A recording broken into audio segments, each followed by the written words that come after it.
My TNA Slammiversary 2011 pay-per-view review. But before I get into my review of Slammiversary, I just want to say a few things. Obviously, you know, I haven't done a video in a little while, and that's the main reason why I couldn't do a WWE Over the Limit pay-per-view review was because I had a little computer problem, and at the same time, my old webcam happened to break. So as you can tell with this video, got a new webcam. So I'll probably do one or two videos this week, give my thoughts on some things I haven't been able to get my thoughts on that's been happening in wrestling recently. So I'll probably do a video like that either tomorrow or Tuesday. So I'll give my thoughts on a few things like that this week in wrestling.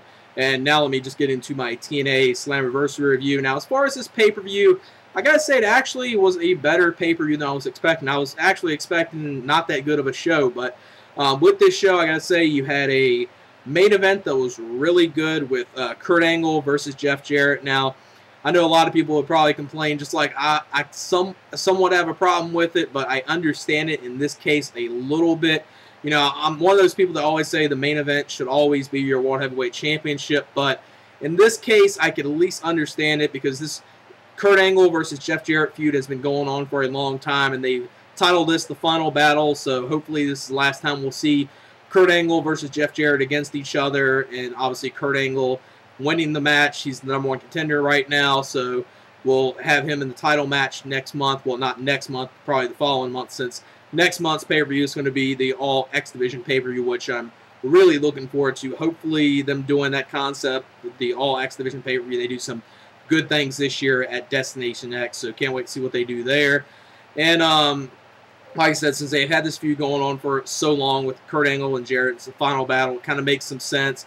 The only downturn of this was, you know, this is one of your biggest pay-per-views of the year, and one of your biggest pay-per-views of the year doesn't have the world title match in the main event. That's the only problem. But if you look at the two matches, you know, Mr. Anderson versus Sting compared with Kurt Angle versus Jeff Jarrett, and you put the two side by side, you're like, Mr. Anderson versus Sting, you're going to get a decent to maybe a good match. And then with Kurt Angle versus Jeff Jarrett, you're going to get something very good. So, especially since it's the culmination of that big feud, it makes a little more sense. I don't really despise it too much. The world title wasn't in the main event, but I knew that's probably going to be something a lot of people will complain about, especially since this is one of TNA's biggest shows. Probably, you know, behind Lockdown and Bound for Glory, this is obviously one of TNA's biggest shows of the year, basically their anniversary show. So I know some people will have a problem with that, but on this pay-per-view, you had a very good main event with Kurt Angle versus Jeff Jarrett. I would say easily the best match of the night. You had a very surprising match, how good it was. I was expecting something good, but not as good as it turned out to be, and that's AJ Styles versus Bully Ray in the Last Man Standing match. That was very good. Some people might have been turned off with the ending, but I actually didn't mind the ending that much. I actually thought it was actually pretty good. And the opening tag match was very good on this pay-per-view. And then some of the undercard was a little weak on this pay-per-view, but you had a pretty decent women's match. And really nothing I would say that was in the god-awful category. You know, the matches and the undercard that weren't that good, at least they were watchable. That's what I would say. So let me get into the review.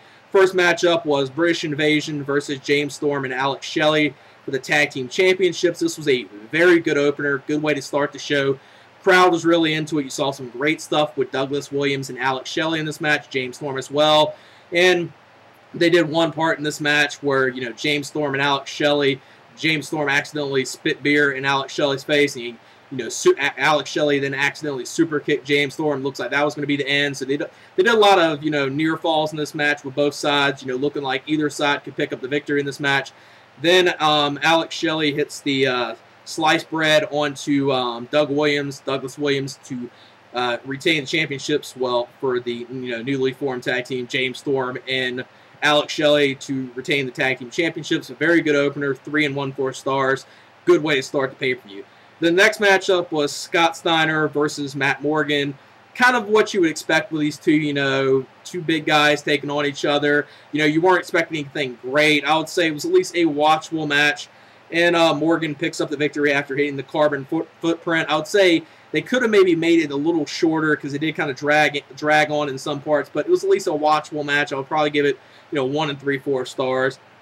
Then the next matchup was Kazarian versus Brian Kendrick versus Abyss for the X Division Championship. And, you know, a match on a pay-per-view for the X Division Championship, you know, you expect to see something very good. You know, I like Abyss, and I'm a huge fan of Abyss, but this whole thing of him having the X Division Championship is not a good thing. I know they're playing off the thing with the X Division, you know, no limits and everything, but Abyss having it, I think they can do something a whole lot better with Abyss.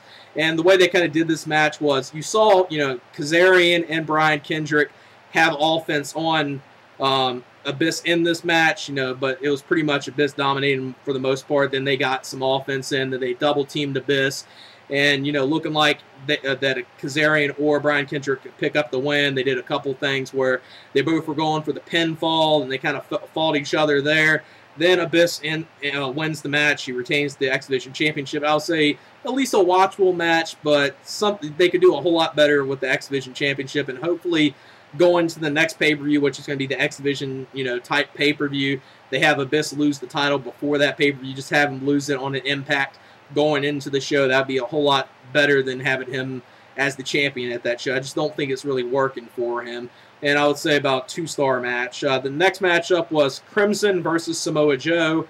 A lot of people are probably going to expect me to go, you know, be real pissed about this match because Crimson won this match. He's still undefeated. Samoa Joe lost to him, which I do think's a little bullshit, but they're trying to build up Crimson, and if Crimson's really the only thing he's got going right now is this undefeated streak, and you know they can't keep it going on forever, but they're going to try to keep it going at least for a little while longer. I would expect them to probably have it end at Bound for Glory, but they're using that to really kind of build him up. So if he would have lost that, they would have not been able to do much with him next month. So it makes a little sense. I kind of wish they just would have done it in a way where, you know, Samoa, they did it kind of in a way where it was kind of a fluke victory. So that was the okay thing about it. It was at least watchable, you know, kind of like the Scott Steiner Matt Morgan match. Not really much to talk about, but at least a watchable match. Nothing too terrible. About a 1 3/4 star match. Then the next matchup was Angelina Love versus Mickie James for the Knockouts Championship. And I actually got to say, this wasn't that bad of a women's match. It wasn't a great women's match. Don't, you know, get me wrong. This wasn't a great women's match. But it was at least a decent women's match, and I kind of got into it. I'm glad Mickie James retained the championship in about a 2 1/4 star match. Then the next matchup was Bully Ray versus AJ Styles in the last man standing match. Now, this match actually really surprised me. Now, they've been building this feud up pretty good with Bully Ray versus AJ Styles, and I wasn't really looking forward to seeing this match. I didn't think they would do that good. You know, AJ Styles is great. Bully Ray is kind of good in the hardcore environment, so it did work out here. It actually worked out a whole lot better than I was expecting. You saw them pretty much beating the hell out of each other. They fought all over the arena. Bully Ray was busted open in this match, and the end of the match, they did a spot where AJ Styles, he had Bully Ray onto a table, and then they, you know, towards the entranceway, AJ climbed up on the truss. He climbed up there, did an elbow down to the table, through Bully Ray through the table, and looked like that might have been the end. AJ was about to get up, and right when he was about to get up, Bully Ray basically kicked him in the ass and threw him into the you know, the staging wall. AJ Styles couldn't get up, and Bully Ray just got up in the nick of time, stood up for just 1 second long enough so he could win the match. So since this is really their, you know, only match they've had on pay-per-view, it does kind of make sense. Bully Ray winning this match. The heel wins the first, you know, big pay-per-view match with each other. And, you know, what they did here, I actually think they could have some good matches with each other, especially if they're, you know, these gimmick matches. That's the only thing you're going to have to do with this feud. Now, some feuds, I would say you don't need to over-gimmickify it, but with Bully Ray, he works in that environment so well that you kind of have to do that, and him and AJ could do some really good stuff, and that spot at the end with AJ was great, seeing that elbow drop, and there's a lot of good stuff in here. I was really into this match. Wasn't expecting to be as good as what turned out, and I would probably give it 3.5 stars. Some people might even give it even higher than 3.5 stars, but I thought it was really good. Then the next matchup was Mr. Anderson versus Sting for the TNA World Heavyweight Championship. As I said earlier, the TNA World Heavyweight Championship wasn't the main event of the show, and I know some people might have a problem with that, and I already gave my thoughts on that, so I don't want to repeat myself right there. You already heard my thoughts on what I thought about that.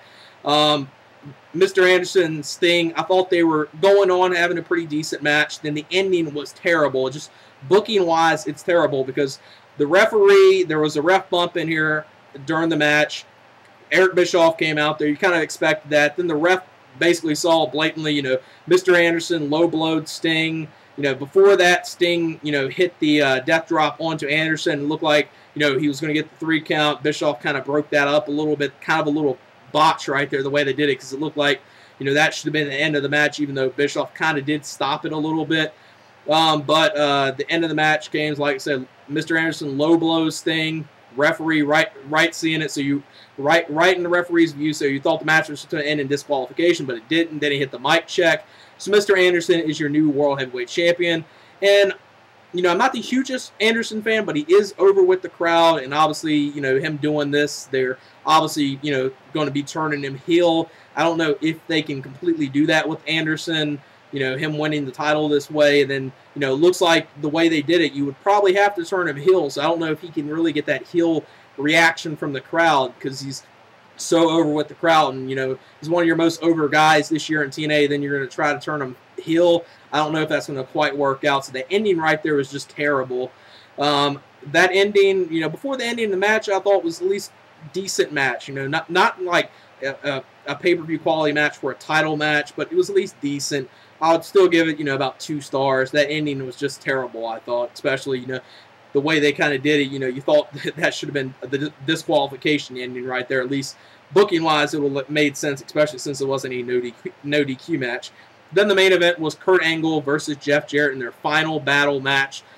This was a very good match with Kurt Angle versus Jeff Jarrett. Kind of started off a little slow and methodical, them working over each other. Some good mat work in this match. Just a lot of good back and forth action. These two have very good chemistry. I would say this was a very good match from them too, but I would say it wasn't their best match they had against each other. I've seen a few that's been, I've seen 1 or 2 that's been better, but still, this was a great match and a great main event of a pay-per-view.